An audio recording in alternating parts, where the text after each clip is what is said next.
In today's video, Erdogan asks Musk to build Tesla factory in Turkey. Turkish President Tayyip Erdogan asked Tesla CEO Elon Musk to build a Tesla factory in Turkey, the country's communications directorate said on Monday. It cited Musk as saying that many Turkish suppliers are already working with Tesla and that Turkey was among the most important candidates for its next factory. Tesla did not immediately respond to requests for comment. Erdogan and Musk were speaking during a meeting at Turkish House, a skyscraper near the United Nations in New York. Erdogan also said of the meeting that Turkey was open to cooperation on artificial intelligence and Starlink, the satellite internet venture of Musk's SpaceX, the communications directorate said.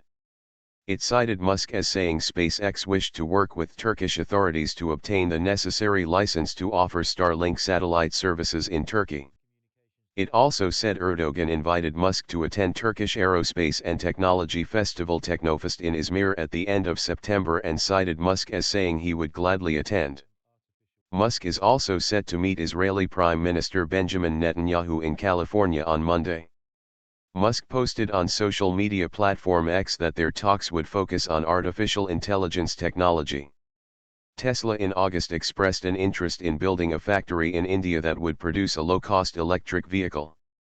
Tesla currently has 6 factories and is building a 7th in Mexico in northern Nuevo León state, part of the automaker's push to expand its global footprint. Musk said in May that Tesla would probably pick a location for a new factory by the end of this year. Tesla shares are up 123% so far this year, and the automaker on Saturday said it had produced its 5 millionth car. In addition to running Tesla, Musk also bought X, formerly known as Twitter, for $44 billion in 2022.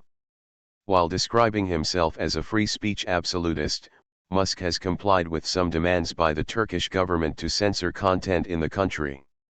In other cases, the social media company has objected to orders by the Turkish courts.